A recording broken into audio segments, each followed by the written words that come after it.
Welcome to this explainer. Today, we're diving into a seriously fascinating piece of tech history. We're looking at exactly how AMap pulled off the impossible and became China's undisputed navigation giant. I mean, they didn't just slowly inch their way to the top. They literally secured over 360 million daily active users by completely throwing out the standard tech rulebook. So if you're building software, or honestly, if you just love studying a massive underdog victory, you're gonna love this. It is an absolute masterclass in contrarian strategy. So here is our roadmap for today. We'll start by looking at an underdog on the brink before unpacking the 3 ballsy growth decisions that saved AMap. Then we'll look at enhancing the user experience and wrap up with some real lessons for software builders. All right, section 1, an underdog on the brink. Let's set the scene. The year is 2014, and AMap was fighting for its absolute life against a massive Goliath in the Chinese tech space, Baidu. And the disparity here was just staggering. Baidu held a crushing 65% market share. They were the default, no questions asked. Meanwhile, AMap, they were languishing at just 20%. Now in the tech world, when a competitor is more than triple your size, conventional wisdom says, yeah, the game's over. So why was Baidu so dominant? Well, they had built this undeniable self-feeding cycle. Baidu owned search, right? So naturally, people searched for directions there.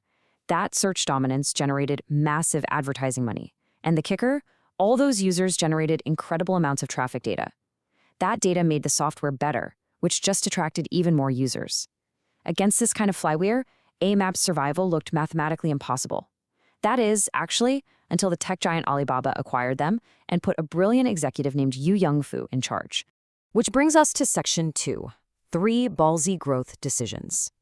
Now, when a big tech company acquires a failing app, they usually just discontinue it, right?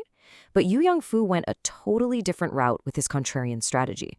He deployed a 3-step playbook that was, honestly, pretty shocking at the time. In an era where every app was trying to cash in, he actually stopped monetization. While others were adding a million features, he cut super apps out of the equation. And while everyone else was chasing mass consumer adoption, he focused only on professional drivers. Let's actually break these down one by one because they are brilliant. Okay, decision 1, pausing monetization. He ordered a complete halt on making money for 3 solid years. Yu Yongfu looked at the maps industry and he saw an immature market. He treated it like a delicate flower bud. If you try to aggressively extract value from it before it actually blooms, you'll just kill it. So by making the app completely free, no annoying ads, totally frictionless, he allowed the user base the time and space to actually take root and grow. Moving on to decision 2, cutting back on super apps. Back then, competitors were building these massively bloated applications. Take WeChat, for example, doing messaging, booking health checkups, finding hotels, event tickets, the whole shebang. Everyone felt this immense pressure to do everything. But Yu Yongfu, he ran the exact opposite way. He stripped AMap down to its absolute core. He argued, what's the point of navigation software if it can't get a user from point A to point B safely? So they focused 100% on perfecting that one single utility. And for decision 3, he made a totally radical choice about their core target audience. He completely narrowed their focus to professional drivers. We're talking truck drivers, tour bus drivers, taxi drivers, people who spend 8 to 12 agonizing hours a day on the road. AMap built highly specific features just for them, stuff like a driver service map that highlighted affordable places to eat along their routes. The bet was simple but genius. If they could serve the extreme, rigorous demands of people who drive for a living, well, serving the everyday commuter would be an absolute walk in the park. And this whole approach perfectly captures that famous piece of advice from Y Combinator: do things that don't scale. By obsessively catering to this hyper-demanding niche, AMap sparked this massive organic word-of-mouth wildfire. Literally, if you got into a taxi or a tour bus in China, you saw the driver using AMap. You saw how incredibly well it worked, and then you went and told your friends. It was grassroots marketing at its absolute finest. But they didn't stop there. They paired that grassroots spread with a frankly hilarious but super effective marketing tactic. They hired Lin Chi-ling, who was the most famous actress in the Chinese-speaking world at the time, to actually record the voice navigation. I mean, it wasn't exactly a sustainable product feature, but it motivated millions of everyday users to eagerly download and test the app literally just to hear her give them directions. It's such a great reminder that sometimes you just need a fun hook to get people through the front door.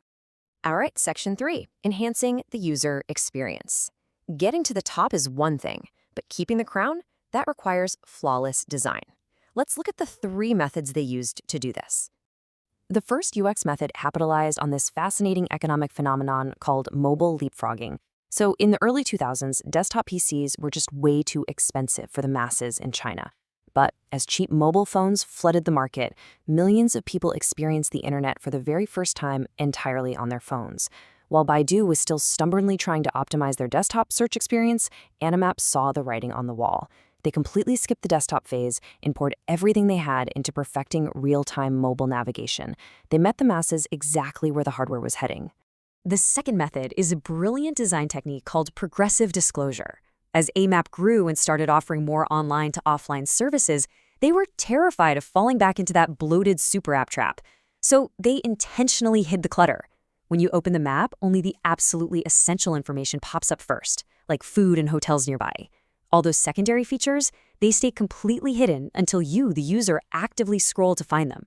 It keeps the whole visual interface incredibly clean and focused. Now, the third method is uniquely called Infomaxing. In the traditional design world, everyone constantly preaches that less is more. While AMap completely ignores that rule when it comes to their audio feedback. Their goal is to provide maximum real-time environmental data to simulate the feeling of having a highly observant local guide sitting right there in your passenger seat. Think about it. When you're driving, you can't have your eyes glued to a screen, right? So AMap gives you maximum information through audio. It tells you exactly where speed cameras are. It gives you literal countdown timers until a traffic light turns green. It even gives you audio alerts for cars passing from your blind spots. And if you're about to miss a crucial highway exit, it doesn't just ping once, it warns you up to 5 separate times. I know, it sounds intense, but it provides complete total reassurance to the driver when they need it most. Finally, let's head into Section 4, Lessons for Software Builders.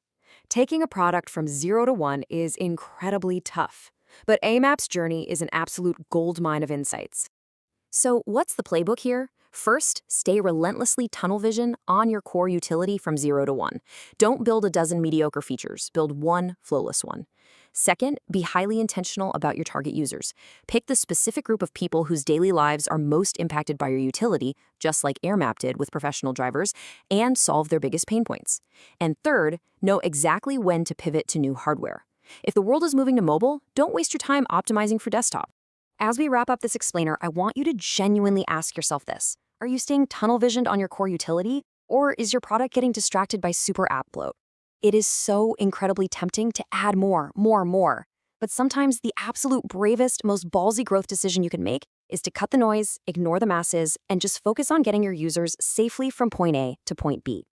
Thanks for joining me on this one, and keep building with intention.